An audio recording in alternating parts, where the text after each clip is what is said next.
તો કેમ છો બધા? તો જય શ્રી કૃષ્ણ. આજે બનાવીશું દહીં તિખારી. તો એના માટે મેં બનાવ્યું છે લસણની ચટણી, જેમાં ખાલી લસણ અને લાલ મરચું નાખ્યા છે. હવે તેમાં કરીશું આપણે મસાલા. તો તેમાં નાખીશું સ્વાદ પ્રમાણે મીઠું, પછી ચપટી હળદર નાખીશું અને ધાણા જીરું. આ બધું નાખ્યા પછી તેમાં 1 જ ચમચી જેટલું પાણી રેડીશું, જેથી કરીને આપણે પેસ્ટ તેલમાં નાખીએ તો દાજી ના જાય. સરખી રીતે મિક્સ કરી દઈશું. તો આ રીતે મેં સરસ પેસ્ટ બનાવી દીધી છે. હવે એક તાવડીમાં તેલ લઈશું. 3 થી 4 ચમચી જેટલું મેં તેલ લીધું છે. તેલ સહેજ ગરમ થાય એટલે એમાં આપણે નાખીશું હિંગ. તેલ ગરમ થઈ ગયું છે આપણું.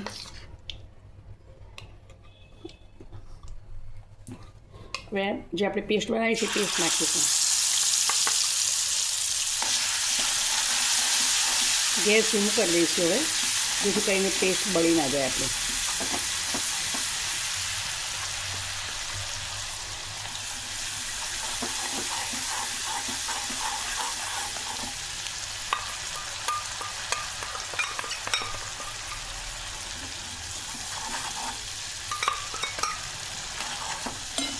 પેસ્ટને આપણે એકદમ ધીમા ગેસે સાંતળીશું. તેલ છૂટું ના પડી જાય ત્યાં સુધી પેસ્ટને સરસ સાંતળીશું.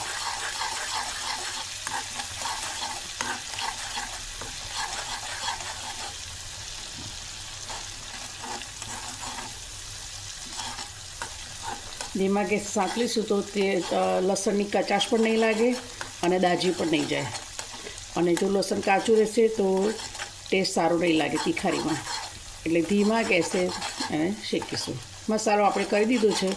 જરૂર પડે તો સ્વાદ પ્રમાણે મીઠું ઓછું વધતું લાગે તો નાખી દઈશું. તો લસણની પેસ્ટ આપણી સરસ સંતળાઈ ગઈ છે. સુગંધ પણ સરસ આવવા માંડી છે. એટલે હવે એને થોડીક વાર માટે હૂંફાળું ઠંડુ થાય, કારણ કે એકદમ જો ગરમમાં આપણે પેસ્ટ દહીં નાખી દઈશું તો ફાટી જશે દહીં. એટલે થોડું ઠંડુ થાય પછી એમાં દહીં નાખવાનું. 250 ગ્રામ જેટલું દહીં લીધું છે અને દહીંને મેં આવી રીતે ચમચીથી ઘરનું બનાવેલું દહીં છે, ઘરે બનાવ્યું છે મેં દહીં. અને દહીંને ખાલી બહુ ફેંટવાનું નથી, ચમચીથી થોડું ઘણું આવું ભાગી નાખવાનું છે. થોડું હલાવી દઈશું થોડું એટલે એ સરસ ભાગી જશે. દહીં તિખારીમાં આવું જ દહીં સરસ લાગે છે. હવે એટલે ગેસ બંધ કરી દીધું છે મેં. અને હવે ઠંડુ થાય એટલે પછી એમાં દહીં નાખી દઈશું. હવે તેમાં નાખીશું આપણે દહીં, જે મેં વલોવેલું બતાવ્યું હતું એ.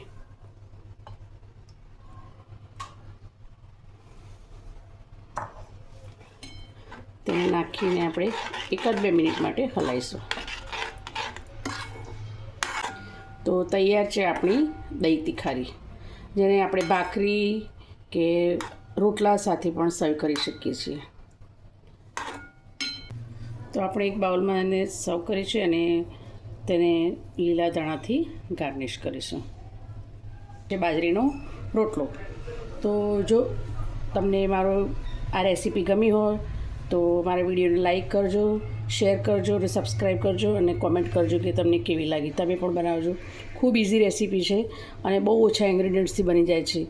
એટલે બનાવજો અને મને કોમેન્ટ કરજો કે કેવી લાગી. તો થેન્ક યુ ફોર વોચિંગ. જય શ્રી કૃષ્ણ. જય જલારામ.